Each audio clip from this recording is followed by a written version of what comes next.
रामपुर एक छोटा सा कस्बा था जो हरे भरे खेतों और पुरानी हवेलियों के बीच बसा हुआ था। यहाँ की हवा में हमेशा एक अजीब सी सिहरन रहती थी, मानो कोई अनदेखी आंखें हर पल कस्बे को निहार रही हों। कस्बे के बीचों बीच एक पुराना कब्रिस्तान था जिसके बारे में लोग फुसफुसाते थे। कहा जाता था कि यहाँ रात को अजीब अजीब सी आवाजें आती हैं, कभी किसी के रोने की तो कभी किसी के हंसने की। लेकिन इन सब के बीच एक कहानी थी जो सबसे ज्यादा डरावनी थी। वह थी हर जनाजे में आने वाले शख्स की कहानी। ये कहानी शुरू हुई थी कई साल पहले, जब रामपुर में एक के बाद एक मौतें होने लगी थीं। हर बार जब कोई जनाजा कब्रिस्तान की ओर जाता, लोग एक अजनबी को देखते। वह शख्स लंबा, दुबला पतला, पुराने जमाने का काला कोट और टोपी पहने चुपचाप जनाजे के पीछे चलता।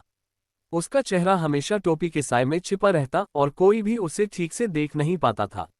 लोग कहते, वह हर जनाजे में आता है लेकिन कोई नहीं जानता वह कौन है। कुछ बुजुर्गों का मानना था कि वह कोई भटकती आत्मा है जो मर चुकी है, फिर भी हर मृत्यु के साथ कब्रिस्तान लौट आती है। कस्बे में रहने वाला अर्जुन, एक नौजवान पत्रकार, इस कहानी से बेहद उत्साहित था। वह हमेशा से रहस्यमयी चीजों की तह तक जाना चाहता था। उसने ठान लिया कि वह इस अजनबी की सच्चाई का पता लगाएगा। अर्जुन ने अपने दोस्त रमेश, जो एक फोटोग्राफर था, को इस काम में शामिल किया। दोनों ने फैसला किया कि वे अगले जनाजे में उस शख्स की तलाश करेंगे। कुछ ही दिनों बाद कस्बे के एक बुजुर्ग पंडित रामलाल की मृत्यु हो गई। पूरा कस्बा उनके जनाजे में शामिल होने कब्रिस्तान की ओर बढ़ा। अर्जुन और रमेश भी वहां मौजूद थे, अपनी आंखें चारों ओर दौड़ाते हुए। जनाजा जैसे ही कब्रिस्तान के फाटक पर पहुंचा, रमेश ने अर्जुन का हाथ पकड़कर इशारा किया। वो देख, वहां कब्रिस्तान के पुराने पीपल के पेड़ के नीचे धुंध में डूबा हुआ एक लंबा साया खड़ा था। काला कोट, काली टोपी और चेहरा छिपा हुआ। अर्जुन का दिल जोर जोर से धड़कने लगा। ये वही है, उसने फुसफुसाते हुए कहा। रमेश ने तुरंत अपना कैमरा निकाला और उस शख्स की तस्वीर खींचने की कोशिश की, लेकिन जैसे ही उसने शटर दबाया, कैमरा बंद हो गया। क्या बकवास है, रमेश ने गुस्से में कहा। यह अब तक ठीक काम कर रहा था। अर्जुन ने हिम्मत जुटाकर उस शख्स की ओर कदम बढ़ाए। आप कौन हैं? उसने जोर से पूछा, लेकिन उस शख्स ने कोई जवाब नहीं दिया। वह धीरे धीरे जनाजे की भीड़ में घुल गया, मानो हवा में गायब हो गया हो। अर्जुन और रमेश ने एक दूसरे को देखा, दोनों के चेहरों पर डर और उत्साह का मिश्रण था। उस रात अर्जुन अपने घर में उस घटना के बारे में सोच रहा था। उसने अपने नोट्स में लिखा, वह शख्स हर जनाजे में क्यों आता है? क्या वह वाकई मर चुका है, या ये कोई इंसान है जो किसी कारणवश अपना चेहरा छिपाता है? तभी उसके कमरे की खिड़की से ठंडी हवा का एक झोंका आया और दिया अचानक बुझ गया। अर्जुन ने पीछे मुड़कर देखा, लेकिन वहां कोई नहीं था। फिर भी उसे ऐसा लगा जैसे कोई उसे देख रहा हो। अगले दिन अर्जुन ने कस्बे के सबसे बुजुर्ग व्यक्ति नानाजी से मिलने का फैसला किया। नानाजी की उम्र 90 साल से ज्यादा थी और वे कस्बे की हर कहानी जानते थे। अर्जुन ने उन्हें उस अजनबी के बारे में बताया। नानाजी का चेहरा गंभीर हो गया। बेटा, उन्होंने धीमी आवाज में कहा, वह शख्स कोई साधारण आत्मा नहीं है। उसका नाम था विश्वनाथ। कई साल पहले वह इस कस्बे का एक अमीर जमींदार था, लेकिन उसने कुछ ऐसा किया जिसके लिए उसे श्राप मिला। नानाजी ने बताया कि विश्वनाथ एक क्रूर और लालची इंसान था। उसने गांव के कई लोगों को धोखा दिया, उनकी जमीनें हड़प ली और यहां तक कि एक मासूम लड़की की हत्या भी कर दी थी। उसकी मृत्यु के बाद लोग कहते हैं कि उसकी आत्मा को शांति नहीं मिली। उसे एक श्राप मिला था, वह हर उस जनाजे में शामिल होने के लिए मजबूर है जो इस कस्बे में होता है, चाहे वह कितना भी पुराना हो।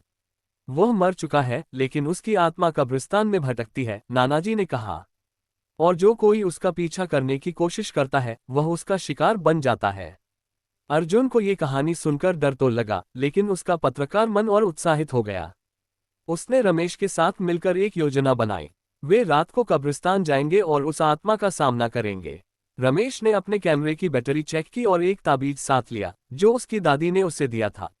रात के 12 बजे, जब पूरा कस्बा सो रहा था, अर्जुन और रमेश कब्रिस्तान के फाटक पर पहुंचे।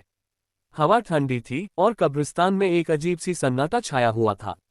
दोनों ने टॉर्च जलाकर अंदर कदम रखा। पुरानी कब्रों के बीच से गुजरते हुए उन्हें ऐसा लगा जैसे कोई उनके पीछे चल रहा हो। तुझे कुछ सुनाई दे रहा है? रमेश ने डरते हुए पूछा। अर्जुन ने इनकार में सिर हिलाया, लेकिन उसका दिल जोर जोर से धड़क रहा था। तभी पीपल के पेड़ के पास उन्हें वही साया दिखा। काला कोट, काली टोपी और चेहरा छिपा हुआ। इस बार वह धीरे धीरे उनकी ओर बढ़ रहा था। अर्जुन ने हिम्मत जुटाकर कहा, विश्वनाथ, अगर तुम वही हो तो दिखाओ अपना चेहरा। उस साये ने एक पल के लिए रुककर उनकी ओर देखा। फिर धीरे धीरे उसने अपनी टोपी हटाई। जो चेहरा सामने आया वह किसी इंसान का नहीं था। उसकी आंखें खाली थीं, चेहरा सड़ा हुआ और मुस्कान ऐसी थी मानो वह मौत को बुला रही हो। रमेश चीख पड़ा और पीछे की ओर भागने लगा। लेकिन अर्जुन जैसे जड़ हो गया था। उसने देखा कि वह साया अब हवा में तैर रहा था और उसकी ओर बढ़ रहा था। तूने मेरा पीछा किया, एक भयानक आवाज गूंजी।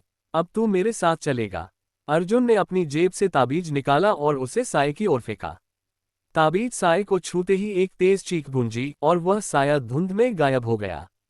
लेकिन इससे पहले कि अर्जुन राहत की सांस ले पाता, उसे अपने कंधे पर एक ठंडा हाथ महसूस हुआ। उसने पीछे मुड़कर देखा, वहां कुछ भी नहीं था। लेकिन कब्रिस्तान की हवा में अब भी वह भयानक हंसी गूंज रही थी। अगली सुबह अर्जुन और रमेश कस्बे से गायब थे। उनके घरवाले परेशान होकर कब्रिस्तान गए, लेकिन वहां कुछ नहीं मिला, सिर्फ एक पुरानी काली टोपी जो पीपल के पेड़ के नीचे पड़ी थी। कस्बे में ये कहानी फैल गई कि विश्वनाथ की आत्मा ने उन्हें अपने साथ ले लिया। आज भी रामपुर में जब कोई जनाजा कब्रिस्तान की ओर जाता है, लोग उस अजनबी को देखते हैं, काला कोट, काली टोपी और चेहरा छिपा हुआ। कोई उसका पीछा करने की हिम्मत नहीं करता। और कस्बे के लोग अब भी फुसफुसाते हैं, वह हर जनाजे में आता है लेकिन मर चुका है।